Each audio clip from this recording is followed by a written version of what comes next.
दोस्तों लॉकडाउन की वजह से सैलरी देने में असमर्थ कंपनियों पर नहीं होगी कार्यवाही, सुप्रीम कोर्ट का बड़ा आदेश। जी हाँ दोस्तों, एक बड़ी ही महत्वपूर्ण खबर है यहाँ पर उन सभी दोस्तों के लिए जो कि किसी भी प्राइवेट सेक्टर की कंपनी में काम करते हैं, उन सभी के लिए। क्योंकि लॉकडाउन होने की वजह से केंद्र सरकार की तरफ से एक आदेश जारी किया था और उसमें कहा गया था कि प्राइवेट सेक्टर की कोई भी कंपनी या फिर फैक्ट्री ना तो अपने कर्मचारियों को निकालेगी, ना ही उनकी सैलरी में कटौती करेगी। उसके बावजूद भी लाखों कर्मचारियों को नौकरी से निकाल दिया है और उनकी सैलरी भी रोक ली गई है और कुछ की काट ली गई है। और सरकार के द्वारा आदेश जारी करने के बाद एक कंट्रोल रूम की स्थापना भी की गई थी और उसमें कंप्लेंट दर्ज करवाने के लिए भी नंबर जारी किए गए थे। और उस कंट्रोल रूम में केंद्र सरकार को लाखों की संख्या में शिकायतें भी पहुंची हैं।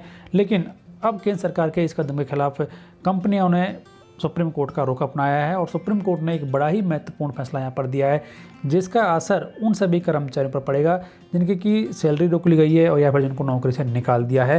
जो सुप्रीम कोर्ट ने फैसला दिया है वो यहाँ पर आपको बता देते हैं। तो जैसे कि आप सभी को मालूम है, लॉकडाउन होने की वजह से अधिकतर उद्योग धंधे बंद हैं और इस मुश्किल घड़ी में कई कंपनियां ऐसी भी हैं जो अपने कर्मचारियों को सैलरी नहीं दे पा रही हैं, जिसको लेकर कई जगहों पर हंगामा और मुकदमे दर्ज कराने की बातें भी सामने आई थी, जिस पर सुप्रीम कोर्ट ने बड़ा फैसला सुनाया है। तो मामले में सुनवाई के दौरान निजी कंपनियों ने कोर्ट को बताया कि लॉकडाउन की वजह से उनका काम बुरी तरह से प्रभावित है। ऐसे में अब उनके पास कर्मचारियों को सैलरी देने के लिए फंड भी नहीं है। और इस याचिका पर जस्टिस नागेश्वर राय की अध्यक्षता वाली खंडपीठ ने केंद्र सरकार से जवाब मांगा है।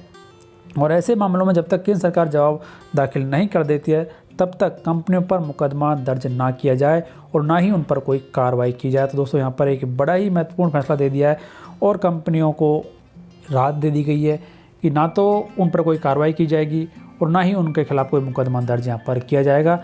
तो अब केंद्र सरकार को जवाब देने के लिए कहा गया है कि जल्दी से जल्दी केंद्र सरकार इस मुद्दे पर अपना जवाब दे, क्योंकि केंद्र सरकार ने ही एक आदेश जारी किया था।